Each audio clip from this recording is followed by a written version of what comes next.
Hey everybody! So today I'm going to be doing a video that's actually based on a talk that I gave at the Tact Gallery in Berlin a couple weeks ago. I wanted to talk a little bit about my own personal journey with dance because it's something that I have become immensely passionate about in the last few years since I've been doing it. And it's really sort of led me to question the relationship of dance to other people, to our communication, how we interact with one another, culturally. I just think it's really fascinating how dance is such a bridge builder. So I wanted to go do some further research into this because it's just my nature and my job is always to get to the bottom of different subjects. But first I want to read the introduction to this story or stories that I've been writing. We are lucky to live many kinds of love in our lives with our parents, extended family, friends, lovers, significant others, but a love for a dance teacher caught me off guard. For MJ had imparted to me the single biggest source of joy I'd ever experienced in my life, dancing. So what is it about dance? All I can say is that after the hours and hours of practice, frustration, and sweat, when you nail that choreography, it is one of the biggest highs you will ever experience. And even more hard to explain is that connection that can happen between a particularly amazing dance teacher and a student. There's no need for words or philosophical debate. I don't need to know about their personal life or them mine. There is simply a human connection in the most pure form, a passing of a torch, a sharing of a passion, and a sort of communal experience. This is dance. So I'm just going to define nonverbal communication. Nonverbal communication between people is communication through sending and receiving wordless clues.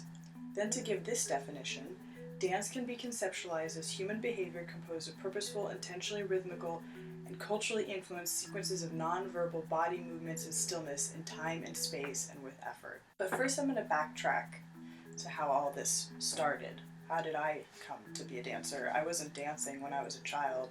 I mean, I danced for fun, I danced in clubs. How did I go from being the girl that was like glued to the back of the class, seriously like against the wall in terror, to this?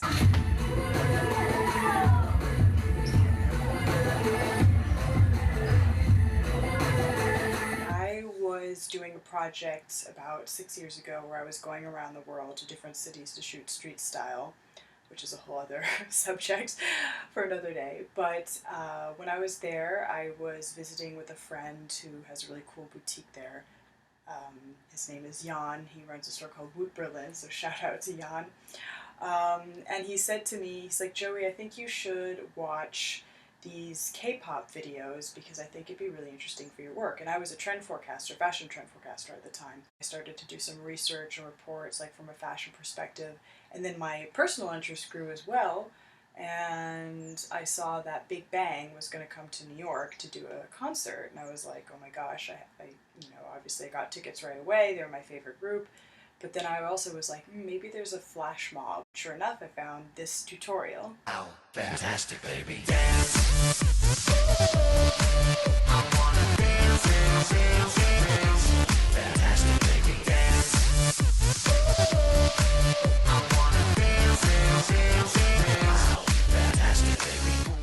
So I started following this tutorial, like trying every day to learn the dance, and it was a bit tough, like on my own, because I never done choreography in my life, and so every day I tried to practice, but it was really hard. And then I don't know, I did some further research into it, and I found out that the woman in this video had a dance school in New York. The other serendipitous thing was that it was on the same street of my office. It was on 38th Street, and I was like, this is crazy. So I was literally in class the next day, and that was it. I was like, I found my people. So what is it about dance instructors that makes them so special? Even this story about MJ, I realized later that it wasn't mutually exclusive because I then went on to have similar experiences with other people when I moved to Berlin and I joined the Flying Steps dance school. I met two teachers there. The first one, his name is Peeps, or his real name is Stefan. And he teaches old school hip hop, which is really fun, like 90s stuff, like Pump Up the Jam, all that. Because of his energy and the quality of his classes, they've actually had to expand the space for him. They open up all the studios to make one big one, and he often has 75 students in his class, which is really impressive. And then there's Pepita, and she teaches jazz hip hop, and as somebody aptly described it, she has a sexy, aggressive choreography style. And she just has almost like this sixth sense where somehow she seems to be able to read my body through dance. And, she'll come up to me 10 minutes into class while we're warming up or something, and she'll whisper into my ear, like, "You're sad today." And not that this is that often, but when she does, it's like, it's definitely the case. Like, like I must be carrying sadness in my body as well physically, and somehow she is just able to pick up on that right away. And I just think that that's incredibly powerful, that someone could have that intuition. It's a fairly recent field, but there has been a lot of neurological studies done on this, and so they say that humans rely heavily on mirror neurons. And they are neurons that respond when seeing actions performed by others. So when they started doing studies on people's brains to test this theory, they noticed that actually the same areas of the brain would light up in both the doer and the observer.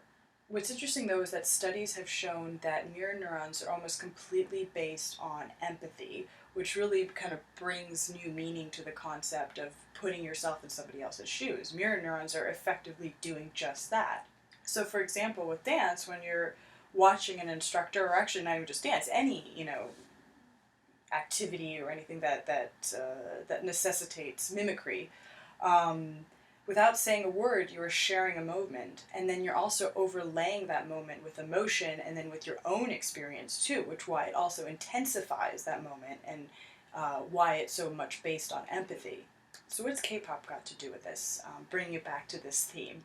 So if there are K-pop fans out there, this is something they already know a lot about, and they're probably like, okay, skip, get to the next part. For every single music video or single that is released, at least 99% of the time, it seems like, first they'll release the official music video, which is, the highly stylized version, and then they will release an official dance version, which is also very slick, but it's just very simple. Basically, it shows the group or singer with their backup dancers in the dance studio doing rehearsal. They're just wearing like their normal practice clothes, but it looks like it's a final rehearsal, obviously when they've nailed the dance.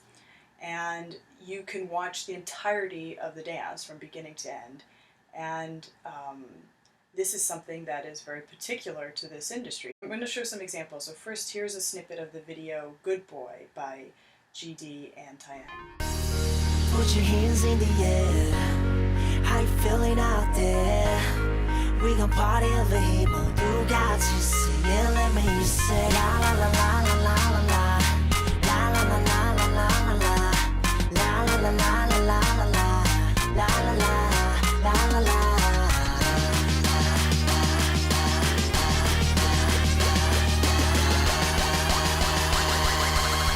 I am a good boy.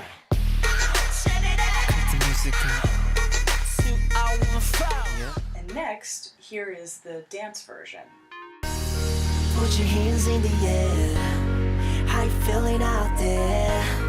We gon' party over here, but you got to see it. Let me hear you say la la la la la la la la. La la la la la la la la. La la la la la la la la. La la la la la la.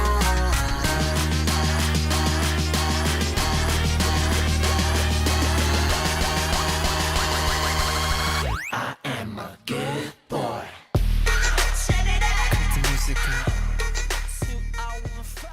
This is really significant, the fact that South Korea basically hedged their bets on the dance aspect of their music. Because let's face it, for a non-Korean speaker, like trying to emulate or sing a Korean song is quite difficult. You know, it can be done. You can sing phonetically, but it's hard. But what is accessible and what is a universal language is dance. So one of the main ways that Korea was able to spread the influence of K-pop far beyond its South Korean borders was through dance. And they put out these videos, and people around the world would do cover videos, would do flash mobs, would do different variations of it. You know, basically they allowed them to play with the dance and record new videos and upload them on YouTube and other places and Tumblr, etc. And they just sort of turned the other way. You know, they didn't really go after them for copyright or anything like that, kind of like what the Western industry has done. You know, the Western industry has almost sort of shot themselves in the foot because at every stage they just try to shut down any possible appropriation of music, whereas South Korea was like, no, I think that maybe if we do the opposite thing, it could actually lead to more sales, to our music being more popular, etc. And they were right. Because basically the fans appropriated the music, and then it just kept getting bigger and bigger and bigger. And the thing is, it just kept crossing borders, and then it started leading to a sense of community amongst these fans in different countries, which is a really amazing thing, the fact that this was like this universal language that they could all share. Obviously, a lot of this has to do with the internet and the tools that we have today. You know, this was largely possible because of platforms like YouTube. I'm just going to show a couple examples of this, of its global propagation. Here's a flash mob in Nepal.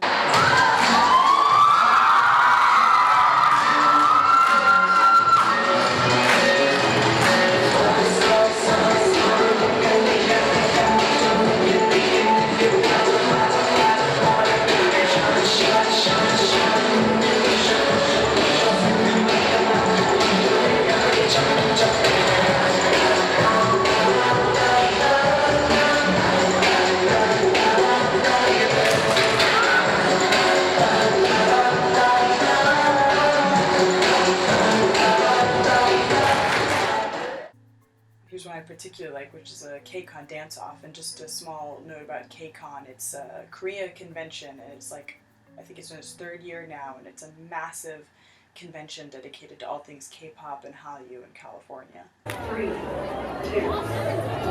Oh my god, there's so many!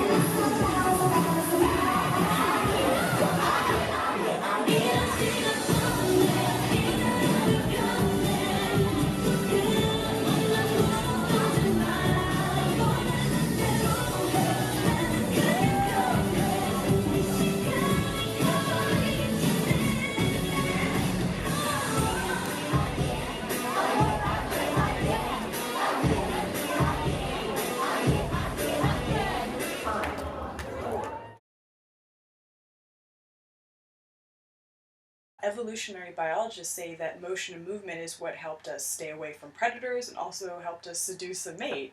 And it also helped us transmit learning and knowledge. There's also some very clear benefits to learning dance, even at a later age. It creates more plasticity in the brain. It can help you learn foreign languages easier. And in one study I read, this is absolutely amazing, that it reduces your chances of getting Alzheimer's by 76%. So if you're not dancing, you should be. But most fascinating, because we sort of operate in a different sort of plane of thinking when we dance, sort of allowing us to visualize space and time in our brain in a non-verbal way, it allows us to connect our body to our head, which I think is one of the most significant things and something that we've kind of lost sight of in this digital age. We tend to cut it off here and think of these things as two separate entities, which is completely wrong. We do all these very disembodied activities such as texting and stuff, which, you know, just only involve the brain and sort of deny us of this physical state. And the thing is, if we're not careful, we're going to a future that is favoring this more and more, that's sort of neglecting our bodies. You know, it's even idealized amongst a lot of futurists and a lot of science fiction books. They say, oh, you know, won't it be so great in the future? We'll be able to download our brains or upload our brains, and we'll just be floating gases in the universe. And you know, I mean, to me, that doesn't sound very utopian, but more dystopian. And we're even seeing it, actually, because a lot of young people, digital natives, meaning those who are born post-95 and have only known the internet, etc., A lot of them say that they actually feel socially awkward in face-to-face situations, like they're not quite sure how to gauge body language and facial expressions as well as people who maybe had more of an analog upbringing, because again, a lot of it is mimicry and it is learned, it's not innate. So how can we all benefit from this, even if we don't do dance or do dance training per se? One thing is to acknowledge that there are a lot of still mystical, if you want to call them that, forces at play that we don't understand yet. That doesn't mean actually they're mystical, it just means that because we haven't had a scientific way of explaining them yet, that's why they seem mysterious. A lot of the research being done is really recent, like when it comes to neurological studies and things like that. Like some of the biggest breakthroughs were only like 50 years ago or 30 or 20 years ago, and you know, we're still learning so much right now. To learn to listen to your body. And it sounds so simple and funny, but it's something that we often don't do. And you know, listening to your body is even everything from kind of knowing when something is wrong with your body, knowing when or how you should eat, following your gut instincts, like things like this. I mean, actually, I think our body can tell us a hell of a lot, and we can actually trust our body sometimes far more than we can our head or our heart. What space do you occupy in a room? What energy are you giving out and taking in? You know, we've talked a lot about mindfulness in the past few years. It's becoming very popular, which is great, and I think that, you know, everybody can incorporate that into their lives. But mindfulness often focuses on the individual experience, and I think now it's time to also take it to the next level and think about, you know, mindfulness in a more communal sense and the people around us. So what are we doing when we are in a space, and how are we interacting with that space? There's a statistic that says that 2/3 of our communication is nonverbal. So you're giving away a lot more than you think you are by not saying a word. And then finally, just don't squash your instincts by left braining everything too much. You know, it's like we live in a society that really favors left brain, analytical, linear thinking so much, and I think it's time to, you know, honor the right brain a little more. You know, they deserve to be equal. So I'm going to finish with a last quote by a friend of mine who's a contemporary dancer, and she's studying dance, and she's also super passionate about subjects like these. And she said, "My personal understanding of dance and life is quite blurry. As long as people are connected to something physical through movement, that is what is most important. Things are framed as dance, but pretty much everything could be dance." Anyway, thank you very much for watching this video. I hope you found it interesting. Please subscribe, give it a thumbs up if you liked it, share it with other people, share it with other dancers or people who like to learn, or if you have a grandma that, you know, you think should take some dance lessons, share it with her. Yeah, and I'll be back making some more videos. Bye!